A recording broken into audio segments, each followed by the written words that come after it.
están puestos.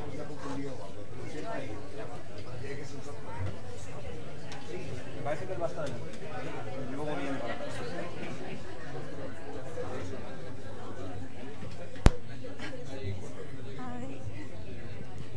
Esto hay que conectarlo. Una mesa concurrida. Una mesa Amplia. llena. ¿Eh? Llena la mesa. Dime una cosa. ¿Esto está ya conectado o lo conecto?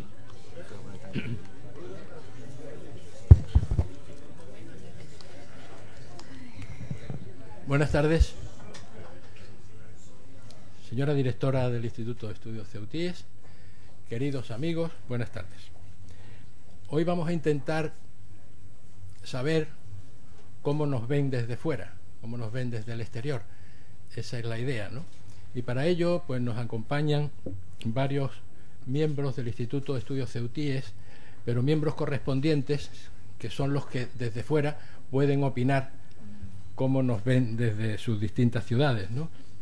Aparte de Adolfo Hernández Lafuente, que me va a ayudar en la moderación del acto, que es doctor en Ciencias Políticas y Sociología por la Universidad Complutense de Madrid, y ya digo que nos va a ayudar en este momento, con su visión, en este caso, mixta, desde Ceuta y desde Madrid. También está con nosotros Mariló Posac, que ya es conocida porque es una familia muy conocida en Ceuta, es profesora de Geografía e Historia en Educación Secundaria Obligatoria y Bachillerato, y nos ve desde la Costa del Sol. Luis de la Corte Ibáñez es doctor en Psicología y profesor titular en el Departamento de Psicología Social y Metodología de la Universidad Autónoma de Madrid, y por tanto va a dar su opinión de cómo se ve Ceuta desde allí, desde Madrid. Y José Aureliano Martín Segura, que es licenciado en Ciencia Económica y en Derecho y doctor en Economía de la Salud, y nos va a opinar también de cómo se ve Ceuta desde Granada.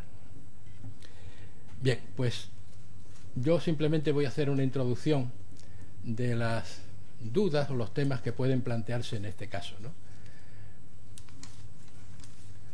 Cuando los de Ceuta recibimos a alguien que viene de fuera y le enseñamos Ceuta, le damos una vuelta por toda la ciudad, le llevamos si es interesado en el tema, pues le llevamos a algún museo militar, le llevamos a los fuertes de la frontera, puede ver el Desnarigado, si tiene tiempo incluso los acompaña al Museo Bertucci o a algún museo militar, como decía, y ve la ciudad en su conjunto. La frase que yo más he oído es: no me imaginaba a Ceuta así.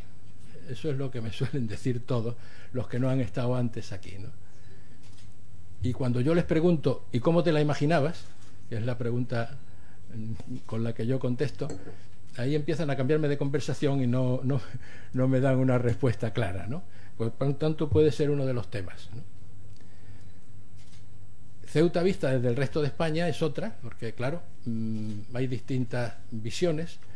Influyen mucho, naturalmente, las noticias, los medios de comunicación, todo lo que sale de Ceuta que en el resto de España, como decía, y por tanto es otro medio, otro sistema que tendremos de conocer opiniones de fuera. ¿Qué opinan los marroquíes de Ceuta? También es otra pregunta, lo comentaban antes de entrar.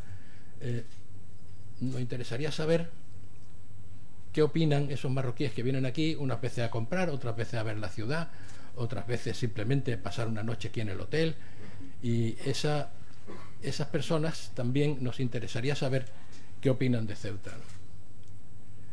Los turistas de cruceros. Turistas de cruceros son unos turistas extraños porque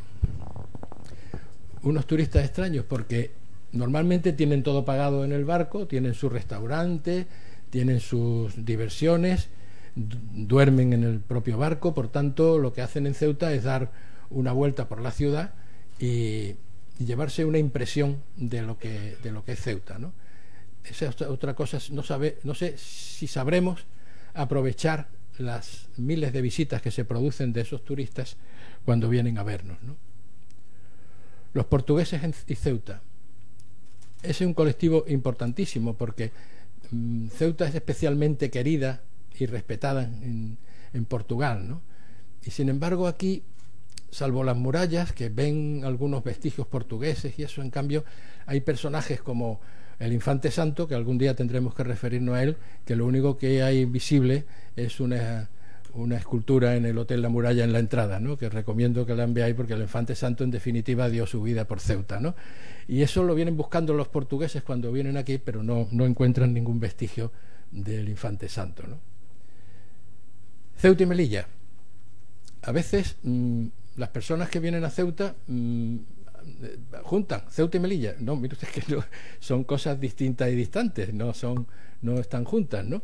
Y eso, pues a veces también esa confusión se da en personas que visitan Ceuta. Y por tanto, si realmente sacamos en consecuencia que hay un aspecto negativo en cómo nos ven desde fuera, pues quizá es que necesitemos cuidar nuestra imagen, defender la imagen de Ceuta fuera de la ciudad. Y si es así, pues también puede ser una de las conclusiones que saquemos de este coloquio, ¿no? Hay otros muchos temas que pueden salir a continuación y que quizá en las intervenciones de los ponentes y en el coloquio que hablamos, que podemos abrir luego, pues saquemos conclusiones de todo este tema y otros que pueden salir que naturalmente no están contenidos aquí. Así es que en primer lugar va a hablar Adolfo Hernández Lafuente sobre el tema, para luego ir pasando la palabra a los demás componentes de la mesa y después naturalmente a todos nosotros. Tiene la palabra, Adolfo. ¿Me oye? Esto no da. Bueno, buenas tardes a todos. Después de la introducción de José María Campos sobre los ejes, digamos, de lo que puede ser el debate, me queda echar un poco de sal al tema, ¿no? Hablar de la imagen de un territorio, de una localidad, de un sitio, es siempre poliédrico, porque siempre está muy diversificada y siempre puede haber en ello una distorsión de lo que uno cree con lo que respecto creen los demás. Es decir, que es susceptible de muchas opiniones, de muchas imágenes convergentes o divergentes, y eso en un sitio como Ceuta, que siempre ha sido muy susceptible con su imagen, que siempre ha sido defensora de que la imagen de Ceuta se erigiera con unos contornos que fueran muy favorables, sobre todo en situaciones en las que la preocupación por el lugar y por las reclamaciones del vecino pues han hecho que se convirtiera en un tema fundamental. En principio yo creo que hay dos maneras de ver un sitio. Una es los propios que vivimos el sitio, que tienen una imagen subjetiva sobre la cuestión, y otra es la imagen que desde fuera, con la que desde fuera se nos ve, que podría ser más objetiva, pero de hecho también está muy influenciada con la forma en que se mira y con los elementos que están condicionando esa mirada. Yo me gustaría señalar algo con respecto a esto primero, de la gran susceptibilidad que los ceutíes tenemos con que no se empañe la imagen de nuestra ciudad. Y en esto, bueno, pues ha habido elementos que han contribuido, desgraciadamente, a poder fomentarlo, pero también hay que tener en cuenta la visión general.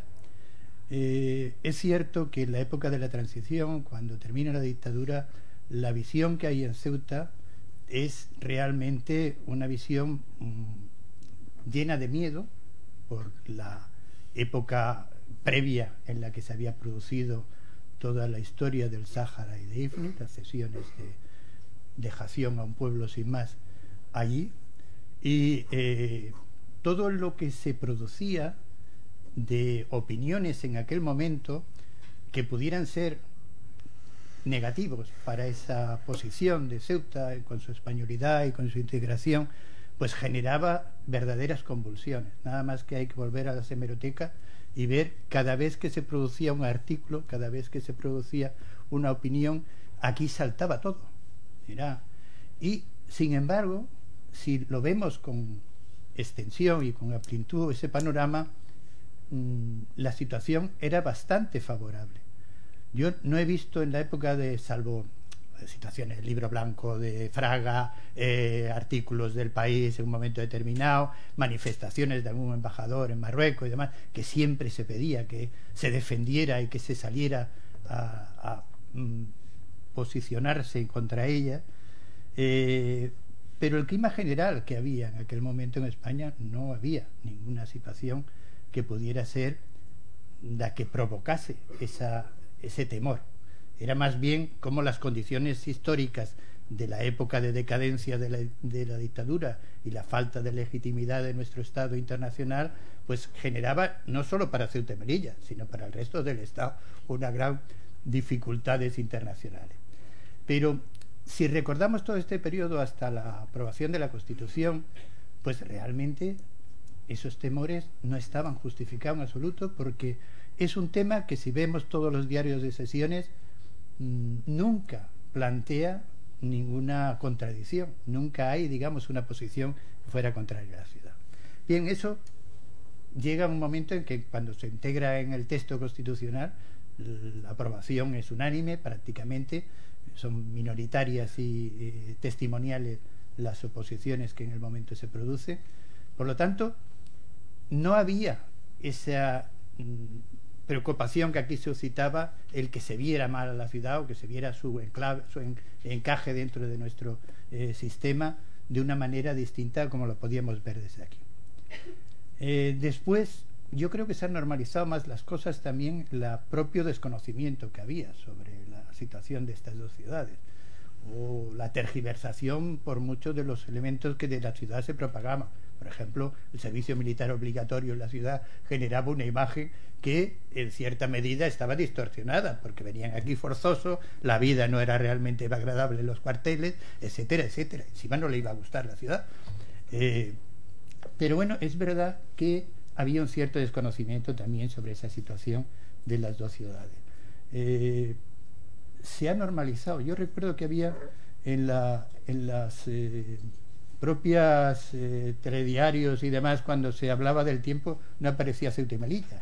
No había un conocimiento, digamos, de su estatus, pero en el momento en que se aprueba el Estatuto de Autonomía, la situación va a cambiar, porque ya en aquel momento ya habían cambiado. Ya los mapas, que siempre fueron también dificultosos para representar a Canarias, que no la subían o la ponían por un lado o la ponían por otro, nunca aparecía Ceuta y Melilla, porque tenía que aparecer el otro continente, y después se fue normalizando esa situación de la imagen que ya se asimilaba a lo que era el segundo nivel del poder en el Estado de las autonomías.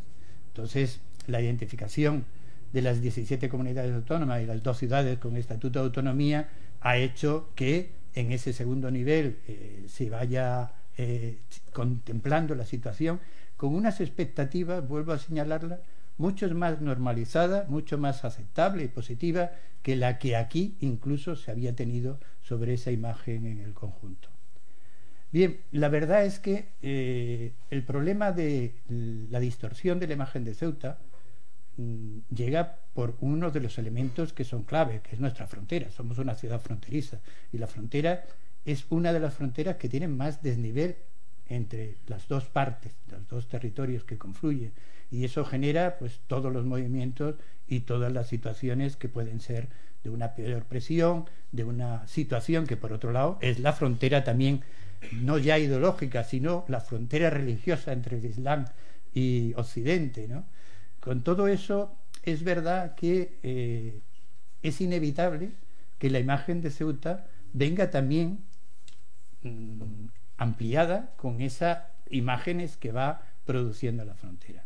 Eso genera digamos, un punto de atención muy especial, sobre todo en los medios de comunicación, sobre todo lo que ha sido la imagen fomentada desde los medios, en la que predominan esos conflictos sobre una imagen idílica que el ciudadano que vive aquí pacíficamente contempla sobre su ciudad, y genera también ese elemento de susceptibilidad de que ya están de nuevo. Yo recuerdo cuando la serie El Príncipe, nadie estaba contento aquí con la que había. Claro, no era una serie sobre Ceuta, era una serie que utilizaba Ceuta, pero en fin, todas esas cosas siguen estando en nuestro ambiente. Y también hay algo que no termina de completarse.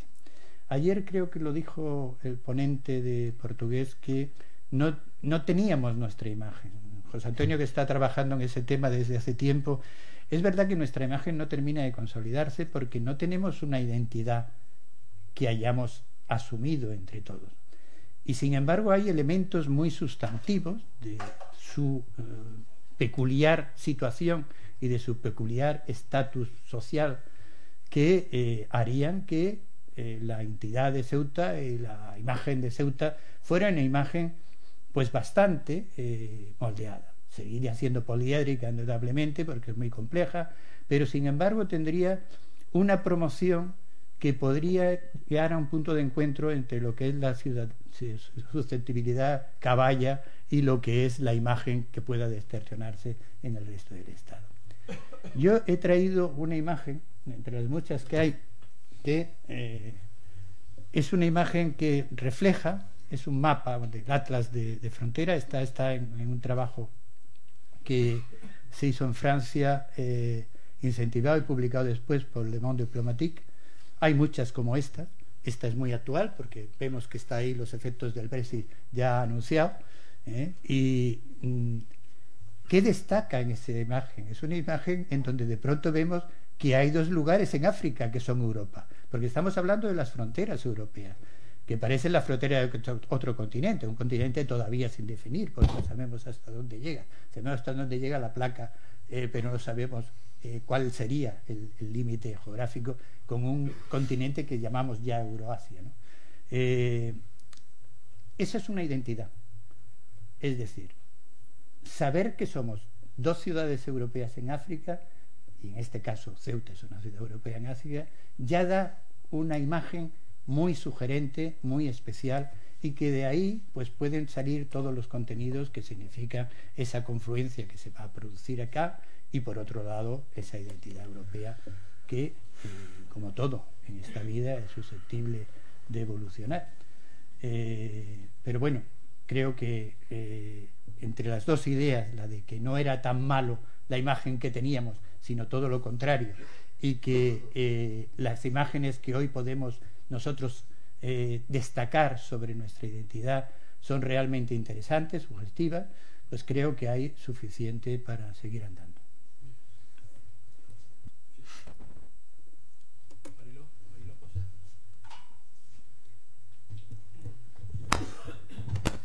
Buenas tardes a todos.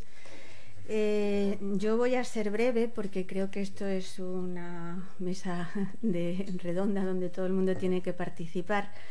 Y quiero decir que cuando se planteó el tema de esta mesa, cuando se dijo que teníamos que hablar de Ceuta vista desde el exterior, a mí me vinieron a la cabeza rápidamente dos cosas.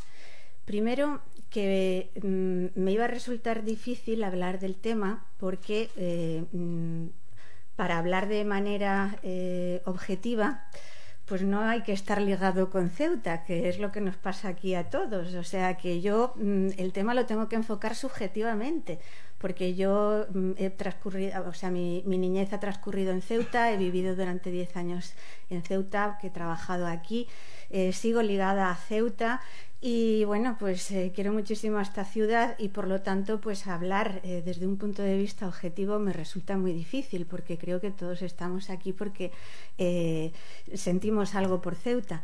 Y luego pues otra idea que se me planteó, un problema que se me planteó, es que el tema es amplísimo. O sea, Ceuta vista desde el exterior.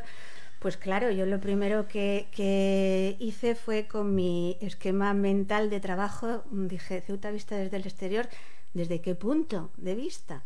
Desde el punto de vista geográfico, pues sí, todos sabemos que es un enclave privilegiado en el norte de África, pero dentro de la geografía, desde el punto de vista del urbanismo, desde el punto de vista físico, desde el punto de vista demográfico, desde el exterior, ¿cómo se ve Ceuta? El papel de la mujer en Ceuta. Pero bueno, no es lo mismo la mujer que vive en el Paseo del Rebellín que la que vive en Benzú. hay temas muy delicados, muy complicados. Ceuta desde el punto de vista histórico, bueno, pues sabemos, y ayer quedó patente la labor tan magnífica que se ha hecho aquí por rescatar todo el pasado de nuestra ciudad de manera exhaustiva, que yo creo que muy pocas poblaciones pueden decir esto, ¿no? Tenemos que sentirnos orgullosos de este tema. Desde el punto de vista arqueológico, pues ahora mismo hay una puesta en valor de los yacimientos que han surgido tremenda, cosa que le dio más de un quebradero de cabeza a mi padre cuando trabajaba aquí de arqueólogo, porque se llevaba el pobre pues berrinches continuos. El parador, la construcción del parador de la muralla no le dio un infarto en aquel momento, pues porque no estaba escrito, ¿no? Como se dice, pero en fin, desde el punto de vista social, ¿cómo es la sociedad de Ceuta?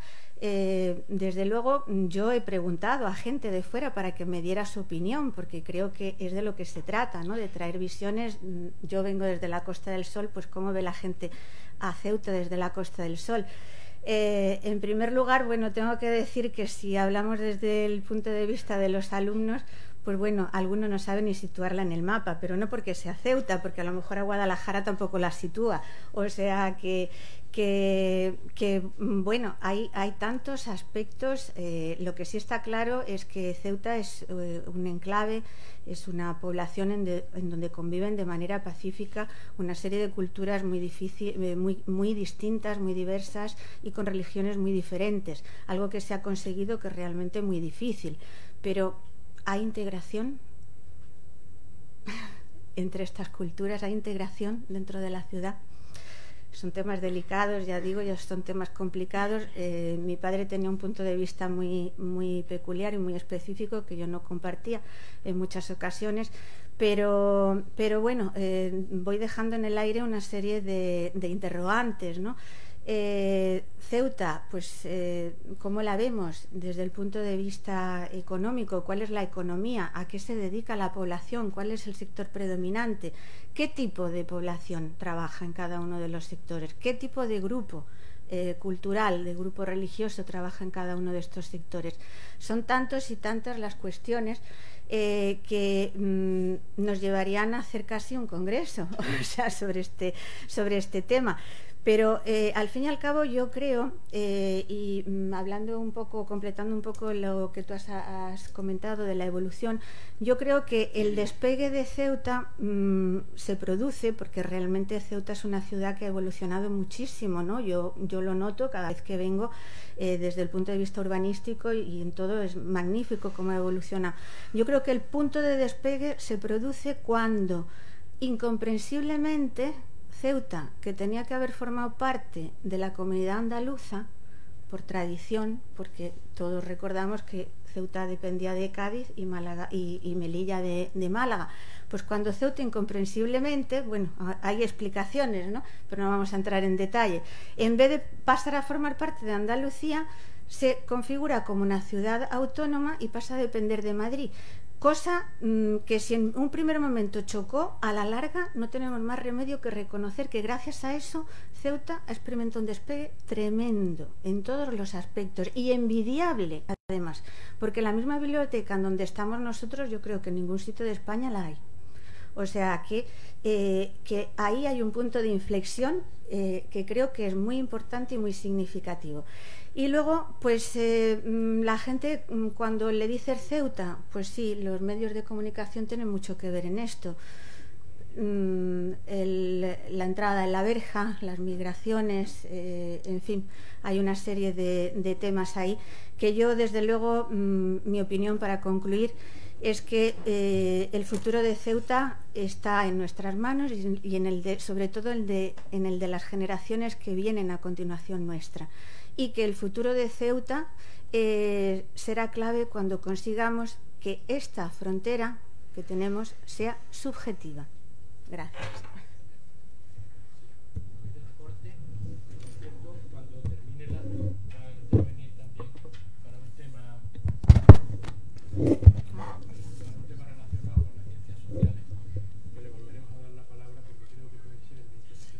Muy bien, muchas gracias. Muy buenas tardes.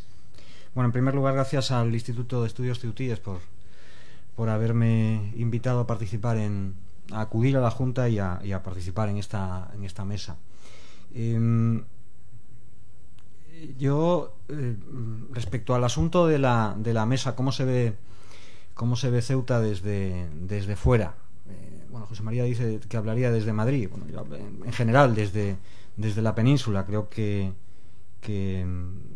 es como podría pronunciarme, ¿no? Yo creo que en realidad se ve poco.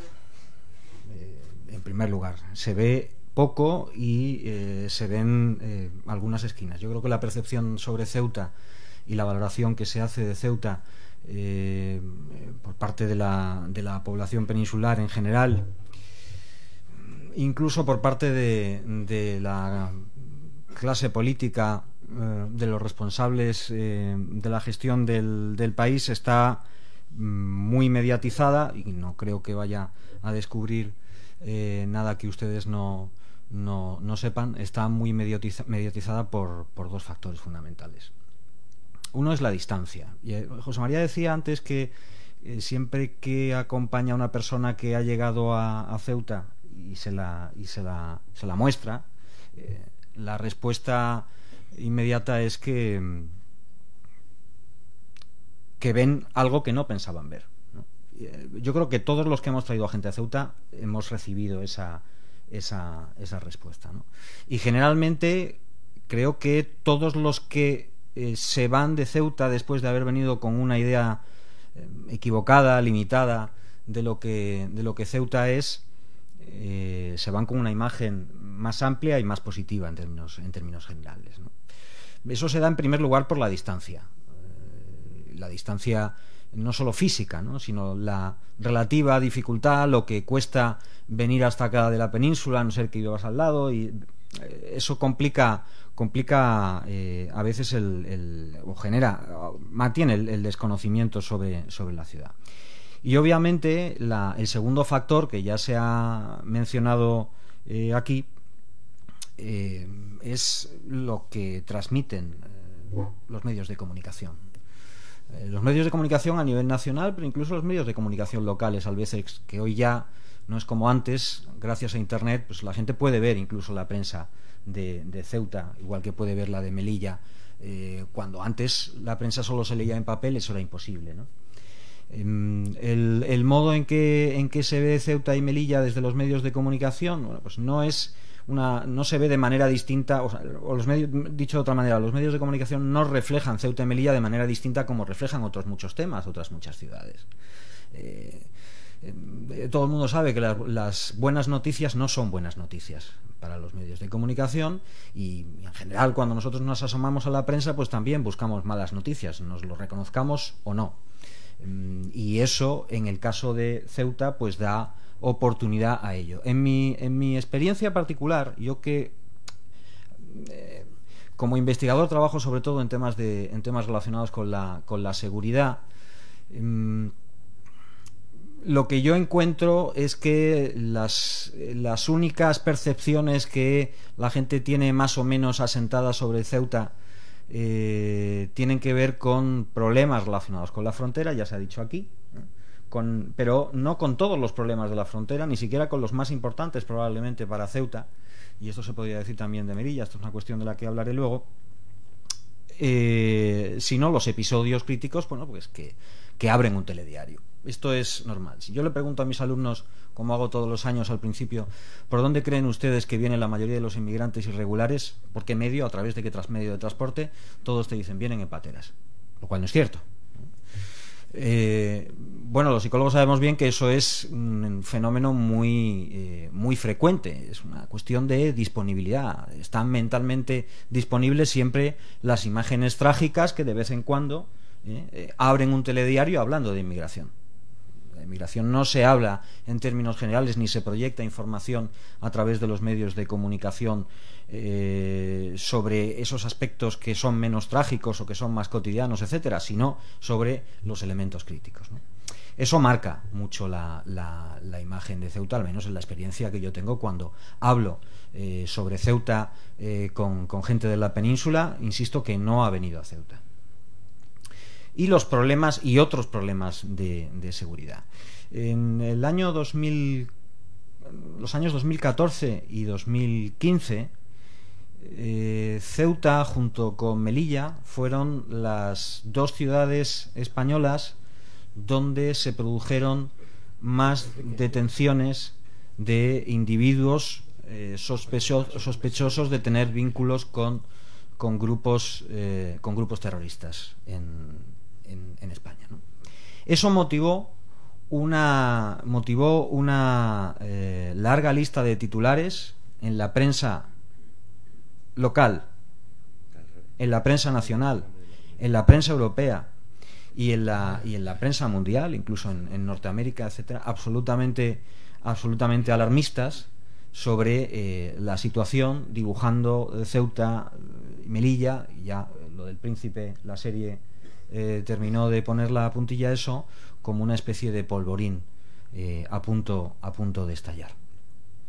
Cuando yo publiqué en 2017 un estudio en una revista de relaciones internacionales bastante conocida, relacionada con los temas de seguridad, que luego se rebotó mucho en prensa nacional, en el que repasaba todas las operaciones que se habían realizado contra el terrorismo de inspiración yihadista en España, y ponía de manifiesto que en Ceuta y en Melilla las primeras operaciones se habían realizado en el año 2006, mientras que en el conjunto de España y en algunas ciudades importantes, incluida Madrid, las primeras operaciones se habían llevado en 1998, es decir, bastantes años después, y el monto total de operaciones y de detenciones en Ceuta y Melilla era minoritario.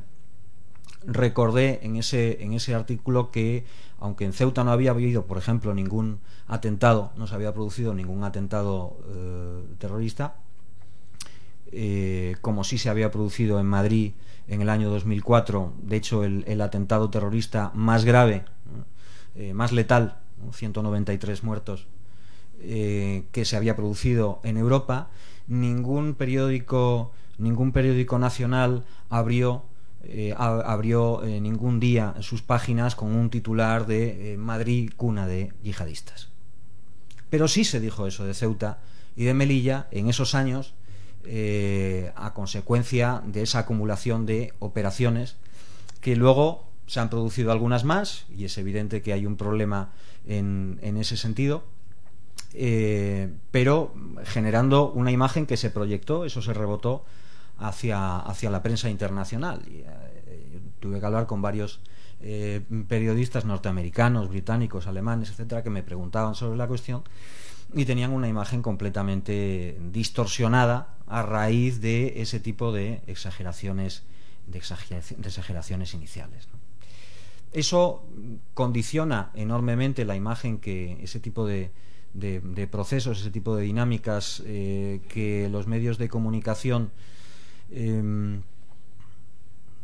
a veces sin tener muy claro, que sin pararse a pensar mucho en las consecuencias que tiene proyectar cierto tipo de imágenes sobre una ciudad como Ceuta,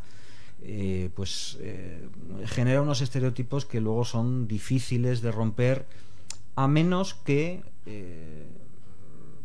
se acabe visitando Ceuta, Melilla, una cosa tan sencilla como esa, ¿no? Por tanto, a mi modo de ver, si nos preocupa la imagen que Ceuta proyecta, o si creemos que esa imagen está distorsionada, y yo creo que lo está, y es bastante limitada, la medida más eficaz que se puede tratar de promover para cambiar eso no es hablar, no es tratar de convencer, no es tratar de contar esas otras cosas que se pueden contar de las ciudades, incluidas sus problemas, que son muchos más que aquellos que se proyectan en la prensa nacional. Es de una u otra manera hacer cosas que haga que Ceuta sea una ciudad más visitada y que pueda ser conocida de primera mano, aunque sea una tarde o una mañana, porque a simple vista casi siempre el que llega por primera vez, insisto en la idea con la que empecé y que señalaba también José María al principio, cambia y suele cambiar a mejor. Muy bien. Sí, Aureliano Martín. Buenas tardes. Aunque yo sigo trabajando en Ceuta, pero pero casi paso más tiempo fuera por circunstancias, en Granada concretamente y en otras ciudades, que en Ceuta. Entonces yo voy a dar la visión por los sitios en los que yo he pasado. Yo vine aquí hace ya más de 30 años, vine para 2 meses y llevo 30 años. He podido irme, ¿no? Pero he querido seguir estando aquí, ¿no? ¿Por qué? Pues eso lo que nos pasa a todos, ¿no? Un poco, ¿no? Yo no conozco a nadie de los que he traído a Ceuta a congresos, a actividades de la universidad o de otro tipo, que se hayan ido de Ceuta diciendo que no les gusta Ceuta. Todos quieren volver.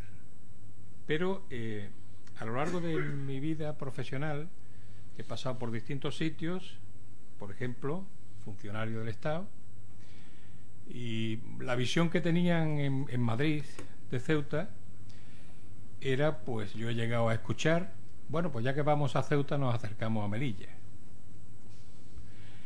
¿O todavía no le han dado Ceuta a Marruecos? Eso lo he escuchado yo de funcionarios viejos.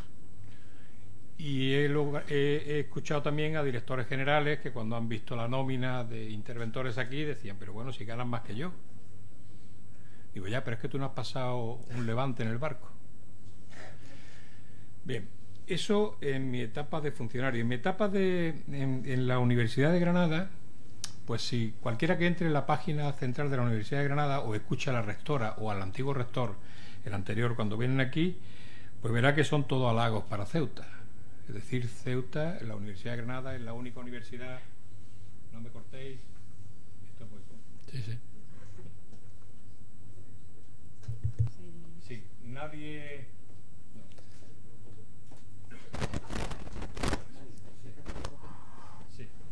No, ahora sí. Bueno, nadie... dicen, la Universidad de Granada es la única universidad europea con campus en 2 continentes. Eso está muy bien. Lo dicen, la propaganda está bien, pero cuando va uno a las reuniones de los órganos de gobierno de la universidad, lo que se dice es: el Estado no nos paga lo que tiene que pagar la Universidad de Granada por el coste que tiene mantener en Ceuta y en Melilla. Es un coste que tiene que asumir la Universidad de Granada y el Estado no nos lo da. El Estado, me refiero de una tendencia y de otra. Y, sin decirlo, lo que transmiten a los distintos departamentos y compañeros es que allí hay carencias a consecuencia del gasto tremendo que tienen que hacer en Ceuta y Melilla, que son por encima de los 4 millones de euros anuales. Con lo cual, cuando uno va allí, pues los compañeros te miran un poco con recelo. Hombre, es que tú eres el culpable de que yo aquí tenga deficiencias. Eso lo he vivido yo y he peleado mucho en el Consejo de Gobierno, en distintos órganos de la universidad, por circunstancias en las que me he movido, y me ha costado quedar mal, porque he quedado mal, porque es que ya estaban hartos de mí, porque yo en todas las reuniones volvía a decir lo mismo, que no éramos los culpables y que el Estado tiene que asumir una financiación y que en cualquier caso hay que dar una educación universitaria en Ceuta, pero de calidad, no de mentira, porque aquí se paga igual que en otros sitios. Es decir, no se pueden tener grupos por encima de lo que están establecidos. Por encima de 80 alumnos no se deben tener grupos aquí, hay que dividir los grupos, no se hace. Entonces hay propaganda institucional a favor de Ceuta, pero luego se da el mensaje de que aquí estamos una serie de holgazanes, gente que cobramos mucho, y que por eso que cobramos hay gente que no pueden desarrollar sus actividades en Granada. Eso es lo que es la universidad. Congresos internacionales. Pues yo recuerdo de los primeros quizás profesores de aquí de la universidad que iban a congresos internacionales, a estancias internacionales, pues yo he sido uno de ellos. Y recuerdo que una vez en Finlandia me costó muchísimo trabajo convencer a un colega de que Ceuta era una ciudad española en el norte de África y una ciudad europea. Y él no lo entendía. Y no lo entendía porque tenía en la cabeza la famosa teoría de los mapas del grupo PRISA. Es decir, si cogemos un mapa y situamos Ceuta y Melilla, pues nadie dice, ¿cómo va a ser Ceuta y Melilla una ciudad española o una ciudad europea? Y no lo entendía, se lo tuve que explicar. Mira, que está enfrente de Gibraltar, que no es una colonia. Se lo expliqué una y otra vez, le di las páginas, los accesos en inglés. No acababa de entenderlo. Luego vino aquí. Y el último congreso que se va a celebrar aquí en septiembre, un congreso internacional importante, académico, de economía de los servicios, que yo he estado pidiendo durante años. Ese congreso yo he ido a casi todos, se ha celebrado en distintas ciudades europeas. He estado siempre pidiendo que se celebrara en Ceuta. Los primeros que se oponían a eso eran los colegas míos, nuestros de Granada. No querían que se celebrara en Ceuta, no querían perder el protagonismo de la Universidad de Granada para que un congreso de ese nivel, no es que sea tampoco un gran nivel, pero un nivel razonable, viniera a Ceuta. Pero cuando ya lo hemos conseguido y ya tenemos la página, lo apoya el instituto, estamos tan contentos, va a ser en septiembre. El otro día me encuentro un correo que manda una colega francesa, muy bien, rebotando toda la página a todos los colegas europeos, que vamos a tener un congreso estupendo, una ciudad española maravillosa, enclavada en Marruecos. Y digo, ya la hemos liado. Claro, yo pregunté qué hago, ¿le contesto o no? Me dijeron, no le contestes. Cuando vengamos aquí, pones a un historiador local que explique de una forma razonable, una forma sensata, tranquila, la historia de Ceuta, que seguro que esta colega francesa la conoce perfectamente, porque si hubiera sido de otro país, pues todavía, pero una francesa la conoce perfectamente y sé que perfectamente lo ha hecho precisamente para eso, para molestar. Bueno, pues esa es la visión. Y hacemos esfuerzos, y yo cada vez que voy pues, a todos estos sitios pongo fotografías de Ceuta, pongo cosas maravillosas, cuando vienen aquí maravillosas, pero la teoría de los mapas del grupo Prisa nos sigue haciendo ese daño. Nos sigue haciendo ese daño porque es muy difícil, y eso no sé si se está haciendo lo suficiente, para combatirlo. No nos sitúan. No entiende la gente cómo puede ser Ceuta y Melilla una ciudad española o europea en el norte de África. No lo entienden. Nos ven como ciudades, eso, un enclave español en Marruecos. Y eso es una labor pues pedagógica, una labor muy lenta, una labor que quizás es la propia administración la que tiene en parte de culpa, ¿no? Es decir, no es razonable que en una ciudad como esta, que con los medios de transporte que tenemos, a mí me dicen colegas, y en eso me tengo que callar porque llevan razón, dicen, mire, es que me cuesta más dinero ir a Ceuta con mi familia que ir a Canarias. O ir, el otro día a mí me costó menos dinero ir a Bruselas, a mí no como residente, pero menos dinero ir a Bruselas que venir a Ceuta. Es así. Entonces, claro, cuando planteas eso así, pues la gente dice, bueno, ¿cómo vamos a ir a Ceuta con esos precios, con esos costes, ¿no? Esa es la triste realidad. Y cuando uno tiene que pelearse con la administración y te siguen insistiendo, tu administración, tu universidad te sigue insistiendo, donde hay profesores universitarios, gente que sabe, que han estudiado, te siguen insistiendo que viajar en helicóptero es un lujo. Pero bueno, ¿cómo puede ser un lujo viajar en helicóptero en Ceuta? Si es que no puede ser, si es que no hay otra forma de salir de Ceuta. Entonces eso son cosas que son difíciles de combatir. Es decir, yo creo que no hay nada inocente. Es verdad que en Ceuta quizás nos hemos acostumbrado todos, incluyendo los que venimos de fuera, un poco a vivir un poco de la subvención, a vivir un poco de lo que nos dan, y quizás eso sea, pero también es cierto, no hay que estar quejándose siempre, pero también es cierto que la administración y desde fuera no se hace lo suficiente, es decir, no apoyan a Ceuta lo suficiente. Parece como que hay una mano negra que no quiere que Ceuta despegue, que Ceuta se desarrolle. Hay muchísimos, todavía no he encontrado a ningún colega de la rama de economía o de otras ramas de la universidad que no vea, especialista en marketing en distintas áreas en las que yo me muevo, que no vea la potencialidad de desarrollo que tiene Ceuta. Nadie me ha dicho que no lo tenga, pero el problema está que no logramos despegar, unas veces por nuestra propia culpa, otras veces por la culpa de la propia administración. Entonces yo con eso he querido dar las 4 visiones en los sitios donde yo me muevo actualmente. Y bueno, hay luces y sombras, ¿no? Yo seguiré defendiendo Ceuta, aunque yo nací en Granada, pero en fin, seguiré defendiendo Ceuta como corresponde, pero a veces me cuesta trabajo pelear contra cosas, explicarle a la gente, es decir, me da mucho coraje, me enfado muchísimo cuando tengo que explicar a gente de determinado nivel cultural, tener que explicarle, mire, que es una ciudad europea en el norte de África, y cuando le tengo que explicar, mire, que es que estos son 500 años, que no estaba constituido el Reino de Marruecos, no, es que ya me revelo, no sé cómo explicarlo ya a gente que sé que lo tiene que saber. Ese es el problema. Entonces, esa labor, quizás por eso yo siempre digo, y lo diré, en la prensa lo digo, quizás la labor que hace el Instituto de Estudios Ceutí es una labor encomiable y una labor que hay que seguir manteniendo. Es lo único que está, o de lo poco que está manteniendo viva la llama de que se entienda la realidad de Ceuta y Melilla en el resto de España y del mundo. Muchas gracias. Muy bien, muchas gracias a todos. Y ahora abrimos un coloquio para que podamos todos opinar o preguntar lo que sea conveniente. ¿Tenemos el micrófono? Sí.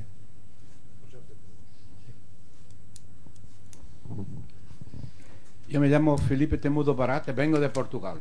Ah, muy bien. Debo decir que yo conocí a Ceuta de fotografías y tal, y la primera cosa, esto tiene que ver, es un poco un comentario si quiere. Sí. La primera cosa cuando he venido aquí a Ceuta es como turista, ha sido como turista, he venido con mi mujer como un turista normal. Sí. Y la cosa que me ha sorprendido más no ha sido, me ha gustado esta vista de Ceuta, pero no ha sido eso. Ha sido el hecho de que las armas, el escudo de Ceuta es exactamente aquel de Lisboa. Eso se me ha colocado un problema interesante de identidad, que creo que aún no está resuelto. Para mí, yo debo decir que es mismo extraño la pregunta de hoy, que era de ayer. ¿Cómo se ve Ceuta desde el exterior? Yo no conozco ninguna, bueno, quizás sea ignorancia de mi parte, pero yo no conozco ninguna ciudad que tenga esa necesidad de saber cómo los otros la miran. Es interesante porque yo no me imagino Barcelona preguntarse cómo me miran del exterior, o Madrid a preguntar lo mismo, o en Galicia, una de las ciudades, en Francia. Es interesante saber por qué Ceuta ha necesidad de hacer esto. Quizá yo me gustaría decir una cosa a propósito de eso que tiene que ver con la mayoría de las intervenciones. Es que Ceuta es, de la forma como la veo, el mejor laboratorio para la Europa percibir cómo va a funcionar con los cambios demográficos que todas las ciudades de Europa tienen, con la diversidad que todas las ciudades de Europa tenemos, y no sabemos qué hacer. Y quizá si Ceuta, a través del papel increíble que los institutos de estudios sociales está haciendo, lo pueda hacer, eso sí que sería un paso interesante. Era esto que me gustaría decir. Gracias. Bien, yo voy a contestar brevemente por qué nos preocupa cómo nos ven desde el exterior. Bien. En Ceuta existe una reivindicación de un país sobre nuestra soberanía. Nos reclama un país la soberanía de Ceuta. Cuando eso se produzca en foros internacionales, como se ha producido alguna vez, o en otros foros, ¿quién nos tiene que apoyar? Nos tiene que apoyar el resto de España, nuestros compatriotas, y nos tiene que apoyar la Unión Europea y otros países como Estados Unidos. Por tanto, la imagen que proyectemos ante nuestros compatriotas y ante esos países que tienen que apoyarnos en un momento de crisis, que ya se han producido algunos, es muy importante. Y por eso estamos siempre, incluso sin saberlo, de forma instintiva, preocupándonos por la imagen que producimos en el exterior. Si la imagen que producimos en el exterior o que proyectamos hacia el exterior es solo la de la prensa, la de los medios de comunicación en general, pues resulta que está saliendo continuamente temas como inmigración, como droga, como blanqueo de capitales, contrabando, el yihadismo, a veces exagerado, como hemos visto ahora. El Instituto Elcano está continuamente insistiendo en el yihadismo de Ceuta, la integración de las poblaciones, de las culturas, eso está continuamente en los medios de comunicación. Y continuamente nosotros tenemos que oponernos a eso porque existe esa reivindicación sobre Ceuta. Y esa es una espada de Damocles que tenemos y que nosotros tenemos que tener en cuenta. Esa es mi opinión sobre el tema. ¿Sí? ¿Alguna otra intervención? Sí. Sí.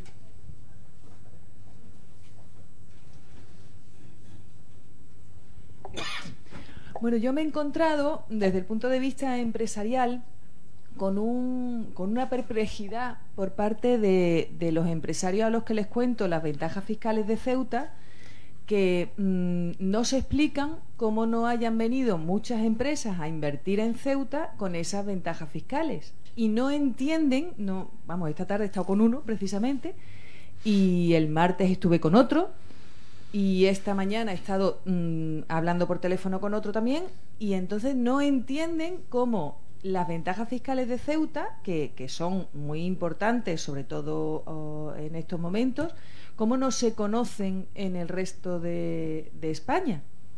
Yo lo achaco a que somos muy desconocidos desde el punto de vista económico y que sobre todo la imagen de Ceuta no permite que un empresario se pregunte más allá, o un empresario o cualquier persona se pregunte más allá de qué hay en Ceuta. Porque desde mi punto de vista la imagen que hay de Ceuta es la de la valla, la del terrorismo, la del narcotráfico y toda esa imagen que se ha creado, desde hace muchísimo tiempo. Bueno, y luego que estamos en África y que estamos al lado de Marruecos. Entonces yo creo que esa barrera no deja pasar el resto de ventajas que puede tener desde el punto de vista turístico o las que yo me dedico, que son desde el punto de vista empresarial, no dejan pasar que a su conocimiento y a que muchas empresas puedan venir a Ceuta. Esa es mi opinión, no sé si es errónea o no. No, exactamente. Es decir, que llevo un poco a defender la imagen. Yo, a través de 4 libros escritos sobre Ceuta, insistiendo en los temas, defiendo que Ceuta tiene que proyectarse en el exterior. Es decir, todas esas ventajas que tenemos y que hemos visto y que en el tema fiscal son evidentes, tenemos que proyectarlas hacia el exterior. No podemos comentarlas aquí entre nosotros siempre, tenemos que salir al exterior y explicarlas fuera para que esas empresas que dices puedan venir y no se sorprendan cuando les decimos que tenemos ese régimen fiscal especial. Sí.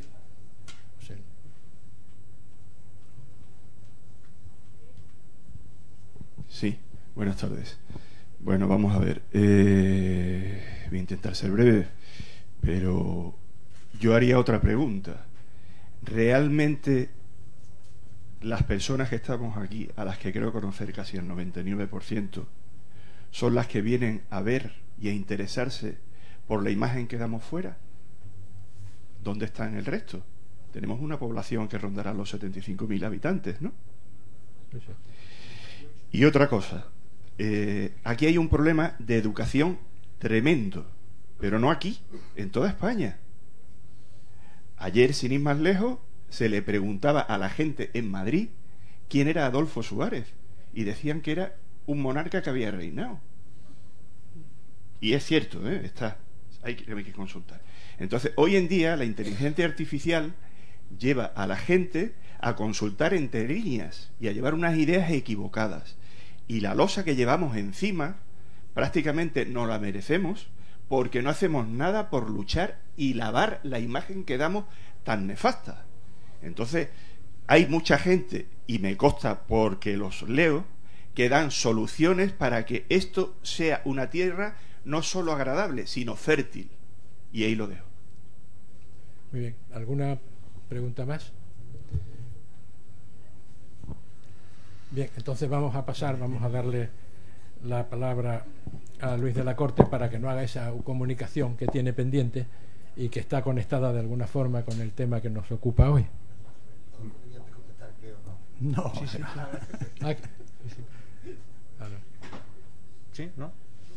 No, sí, era muy breve, por cerrar un poco el tema. Es que los planteamientos tan reclamatorios o de arengas sobre una situación y demás, esto es como arenas en la playa, ¿no? No podemos estar siempre cuestionando lo que se dice de nosotros que no nos gusta, es imposible. ¿Se puede hacer algo, digamos, oficialmente para mejorar la imagen de una ciudad? Por supuesto, pero yo no creo en las campañas propagandísticas, porque al final tiene una siendo turística y todo el mundo hace su propia difusión de las excelencias turísticas, con lo cual se contrarrestan las unas con las otras y poco vienen a ofrecer al cabo del tiempo. Lo que sí queda como imagen de una ciudad, como imagen de cualquier territorio de esos que nosotros reconocemos que tiene sus virtudes, que tiene sus privilegios, es que se apoyen los trabajos que realmente pueden dar esa conectividad con el resto de los ciudadanos, los europeos, donde realmente es donde se produce el trabajo serio y que va quedando. Pongo un ejemplo y con esto termino. Nosotros somos una pequeña población, muy pequeña población. No somos realmente un ente que pueda darse autoservicio en todo, seríamos incapaces, no tenemos economía de escala para poder producirlo. Sin embargo, tenemos un patrimonio histórico descomunal.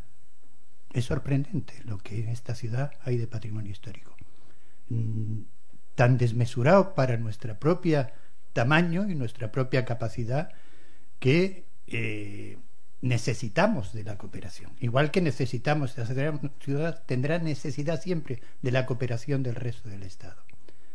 Se dicen muchas cosas sobre subvenciones, sobre demás, pero todo eso hay que hablarlo con los cuadros, con los datos y dejar cada cosa en su situación real, porque muchas veces hablamos transmitiendo elementos que se están diciendo sin ninguna sustancia real por debajo. Bien, ¿qué pasa con esto? Mira, los trabajos que se llevan haciendo aquí desde hace años son muy conocidos en todos los sitios donde realmente se trabaja con las dificultades y con el conocimiento de los patrimonios históricos.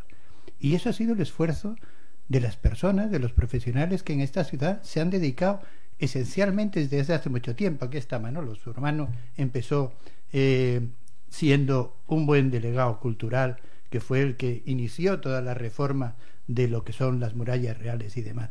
Pero ha venido siendo todo un trabajo continuado que realmente hoy en día, yo hace poco que estuve en Madrid hablando con una tunecina que lleva promocionando una ruta Patrimonio de la Humanidad sobre el tema de las fortificaciones en el norte de África y demás. Digo, sí, en Ceuta se estaba haciendo ya hace mucho tiempo, ponte en contacto con ellos, que hace tiempo que está. Pero existe en todos los sitios esa red que va realmente haciendo un referente de la ciudad. Lo he puesto como ejemplo, hay muchas cosas. Lo que no es serio es que nosotros, cada vez que se produce una desinformación o como se produce cualquier atentado contra nuestra dignidad como pueblo, pues tengamos que reclamar a los demás que lo rechacen y demás. No, estaríamos todo el tiempo exigiendo a todo el mundo que dijera cosas en contra de lo que se dice mal nuestro, y la verdad es que uno de los elementos que yo creo que hay en esa exigencia de imagen es que somos una ciudad bastante narcisista y reclama mucha atención, pero después en el efecto de qué podemos hacer para tener buena imagen es ahí donde están las carencias, y esas, el ejemplo me remito. Muy bien, bueno, como ya no tenemos más tiempo para otras intervenciones, Luis tiene la palabra. Sí, bueno, a lo mejor sí hay intervenciones y yo lo que tengo que decir es muy breve. No, es que tenemos otra conferencia. No, yo simplemente le había avisado a José María para que los miembros del instituto y los asistentes lo supieran. Cuando se produjo la última crisis en la frontera este verano, a principios de agosto, el Departamento de Seguridad Nacional, que depende de presidencia del Gobierno, puso en marcha la creación de un comité especializado sobre asuntos de inmigración en el contexto español en su conjunto y sobre las distintas dimensiones del problema y del fenómeno migratorio, tanto en su vertiente regular como en su vertiente irregular. Puso en marcha una línea de trabajo sobre ese asunto, tratando de ocuparse de todas las temáticas relacionadas con él, ¿no? Dentro de 2 semanas, en la delegación de la Unión Europea en Madrid, se va a presentar el resultado final de ese trabajo en el que han contribuido distintos expertos, distintos investigadores del ámbito académico, del ámbito de la seguridad, del ámbito político, del ámbito de los medios de comunicación, y que forman parte del Comité Especializado sobre Asuntos de Inmigración. En ese informe que se presentará se incluye un análisis sobre, porque así se solicitó, más concretamente, se me solicitó a mí un análisis sobre las fronteras terrestres de Ceuta y de Melilla, ¿no?